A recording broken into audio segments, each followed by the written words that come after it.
Bom dia, crianças. Como foram de férias, descansaram bastante? Então vamos dar continuidade às nossas aulas, né? Estudando muito agora.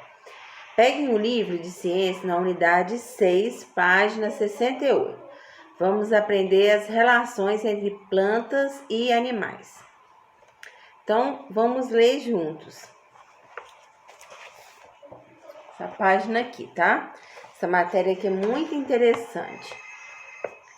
Plantas e animais compõem o grupo dos seres vivos que ocupam os diferentes ambientes do planeta Terra. Os ambientes podem ser naturais ou modificados pelo ser humano. Então, aqui nas imagens, nós temos uma samambaia em vaso, samambaias crescendo no chão da floresta. A gente costuma ver esse tipo de samambaia aqui. A gente fala que é samambaia do mato, né? Em muitas partes, assim, quando a gente tem na nossa casa, o quintal, às vezes nasce, né, esse tipo de samambaia. Girafa num zoológico e a girafa em ambiente natural na savana africana. Então, olha só, são ambientes diferentes, né, em que a samambaia foi plantada, ali ela nasceu naturalmente. A mesma coisa acontece com a girafa num zoológico, ela tá presa, né, naquele espaço ali do zoológico, e já nesse ambiente natural da savana, ela vive livremente. Tá? O mesmo caso da samambaia. O grupo das plantas. As plantas são organismos que usam energia solar, gás carbônico e água para produzir seus alimentos.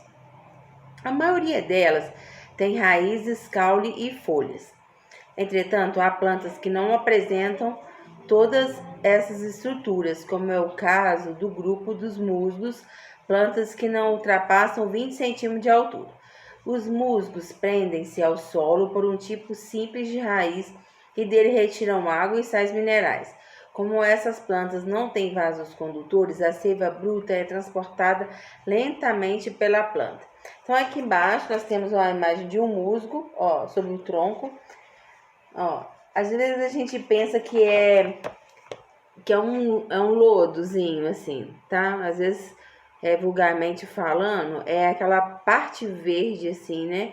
Que se forma sobre uma planta ou sobre um local, é chamado de musgo. Então, nós vamos ver aqui vários tipos de planta, né? Aí tá falando aqui que algumas têm raízes, caules, folhas, crescem muitos, outras são plantas rasteiras. Então, nós vamos aprender essas diferenças aí. Então, na página seguinte, nós temos as samambaias. Olha, desenho aqui da samambaia, tá vendo essas bolinhas? Vamos aprender que é isso aqui, são soros. As samambaias e as avencas têm vasos condutores de seiva. Por essa razão, são bem mais altas do que os musgos. Mas essas plantas não têm flores, frutos ou semente. Elas se reproduzem por esporos que se formam debaixo das flores e por ramos que brotam. Então, olha só. Esses vasos condutores aí, a venca também é um tipo de samambaia, de planta, né? São presentes, né, nessas plantas que têm caule e levam o nutriente da raiz até as folhas, tá? Os musgos não tem isso aí, não. Então, a forma deles, a seiva bruta, é transportada lentamente pela planta. É diferente. Então, cada planta tem um jeito. Os esporos que estão falando aqui são essas bolinhas aqui, ó, que tem na samambaia. Os pinheiros e outras plantas desse grupo têm sementes, mas não têm flores e frutos. As sementes se formam em folhas reprodutivas reunidas, chamadas de estróbilos. Então, olha só, os pinheiros são grandes, né? Não apresentam flores e nem frutos. Então, algumas plantas já têm essa característica. No Brasil, um representante desse grupo é a araucária ou pinheiro do Paraná, cujos estróbilos são popularmente chamados de pinhas. Sabe aquela pinha de Natal que a gente às vezes usa para enfeitar? Né? Tem gente que pinta de prata, assim. Então, essas pinhas, eu acho que eu vou ver se eu consigo uma para mostrar para vocês. Essas pinhas, elas são os estróbilos. É isso que tá falando aqui, tá? São chamados de pinhas. Depois da fecundação nas pinhas, formam-se os pinhões, que são sementes utilizadas inclusive como alimento. Então, esses estróbilos, eles vão dar origem, né? É como se ali formassem sementes, vão dar origem a outros pinhões, tá? Que ali dentro estão armazenadas sementes. Então, vamos ver aqui nas imagens da mata da araucária no Paraná. Olha só, aqui em Minas Gerais não tem esse tipo de árvore, tá? Isso aqui é uma pinha. E essa pinha aqui, olha aqui, tem as sementes aqui dentro, tá? Tá diferente dessa pinha que eu tô falando com vocês, que tem aqui, que a gente utiliza na árvore de Natal. Essa aqui, olha aqui como é que tá cheia de semente aqui dentro, ó. As plantas com flores, frutos e sementes formam o grupo mais numeroso de plantas da Terra e são chamadas de angiospermas.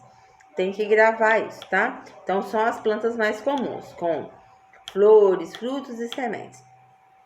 Elas vivem tanto nas florestas úmidas como nos desertos e na água. Nas flores estão os órgãos reprodutores masculinos e femininos dessas plantas. Então, assim como o ser humano, a planta também se reproduz, né? A semente da planta vai dar origem a uma nova planta, né, ao cair no solo. O androceu é o órgão masculino, formado por estames com uma antera na ponta, na qual estão os grãos de pólen. Cada grão tem um núcleo masculino. O gineceu é o órgão feminino, formado por pistilos com o estigma na ponta e o ovário embaixo. Nele estão os óvulos. Cada óvulo contém os núcleos femininos da planta. Então, olha só. Aqui tem um desenho de uma flor, tá? Antera, o que tá falando aqui, ó. A antera, ela faz parte, né, da planta aqui. Tem o estame, que é essa partezinha aqui. O óvulo, o ovário, que é esse negócio, é como na mulher, assim, que ela tem um lugar onde que armazena o óvulo, né, quando está fecundado, e vai dar origem, no caso, na barriga da mamãe, ao neném. E aqui na planta, ó, também tem um ovário, pistilo e o estigma. Então, aqui está explicando cada parte aqui, ó. Então, o grão do pólen tem um núcleo masculino, tá? Pólen é aquele pozinho, né? Que fica aqui, é formado aqui, ó, na antera. Esse pólen cai dentro desse pistilo aqui, né? E vai chegar até no ovário ali. O gineceu, o órgão feminino, formado por pistilos, ó. Que é isso aqui, ó. Isso tudo aqui, pistilo, faz parte é o gineceu, o órgão feminino. Já essa parte de fora, que a gente estava falando, o estame, é o órgão masculino, tá? E aí, isso daqui vai cair aqui dentro, aí a fecundação forma uma nova planta. Neles estão os óvulos. Cada óvulo contém os núcleos femininos da planta. Então, vira a folha agora, na página 70. A maioria das flores tem cores vistosas e produz um líquido adocicado, o néctar, que atrai borboletas, abelhas, morcegos. Ao ir de flor em flor para sugar o néctar, esses animais transportam grãos de pólen. Esses transportes de pólen é a polinização. Então, como que ocorre a fecundação? Um pássaro ou uma borboleta ou um outro inseto posa numa flor por causa desse néctar, né? Esse néctar, desse cheiro adocicado atrai, né, os insetos, e na patinha deles grudam, né, os grãos de pólen. Esse pólen, ao ser levado para outra flor fecunda, né, que esse pólen entra em contato com a flor e dá nesse transporte dá origem à polinização, que vai gerar uma nova planta, né, a fecundação. e através desse pólen levado pelos insetos. Então, olha bem, que aqui tem uma imagem, né, ó, de um morcego, aqui é uma borboleta e uma abelha, tá? Posando aqui, e na patinha delas fica agarradinho o pólen. Morcego se alimentando do néctar de uma flor, borboleta monarca suga o néctar da flor, a abelha em busca do néctar de uma flor. Então, isso acontece involuntariamente, assim, né? Os animais, sem querer, eles levam, né, esse pólen para outras plantas. E o pólen também pode ser carregado pelo vento. A polinização, o vento balança as flores e joga esse pólen em outra direção e que atinge em outras flores, e aí a fertilização, né? A grama, o trigo, a cevada, o centeio e a aveia, por exemplo, têm flores pouco atraentes para os insetos e não produzem néctar. Nessas plantas, a polinização é feita pelo vento, olha, eu acabei de falar. Então, o pássaro não pousou nessas plantas, por exemplo, que não tem flor. Então, o vento faz o pólen ser levado, né? Os grãos de pólen, quando caem no estigma das flores de sua espécie, formam tubos que chegam até o ovário.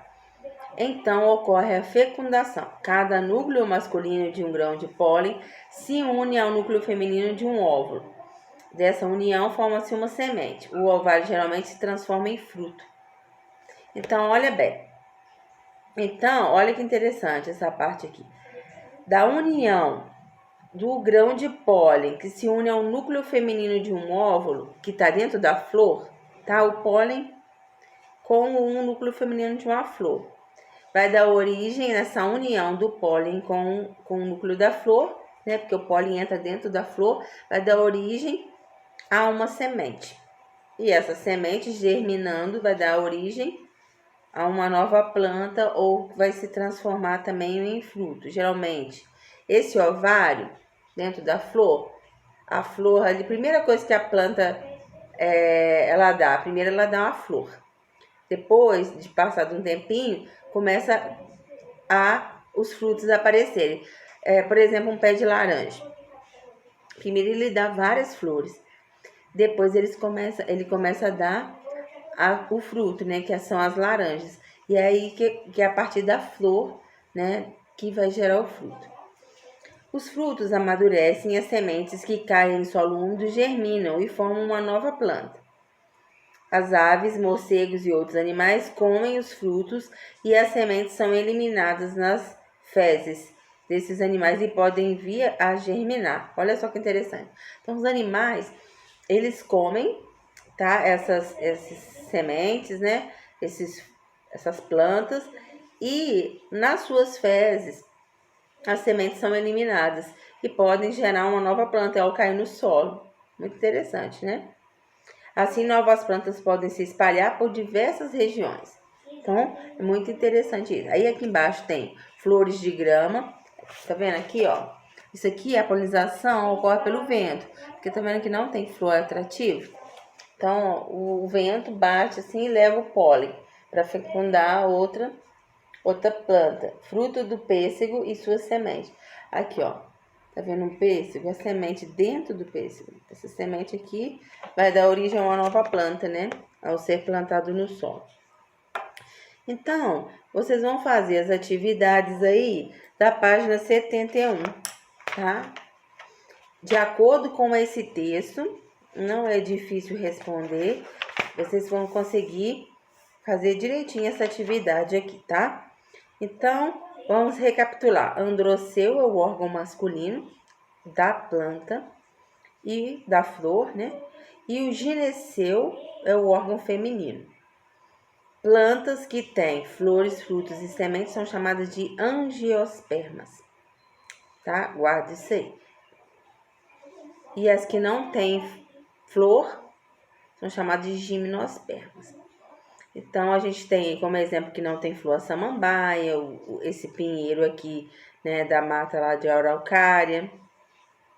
Tem os musgos também que não tem flor, um outro tipo de planta rasteira, tá bom?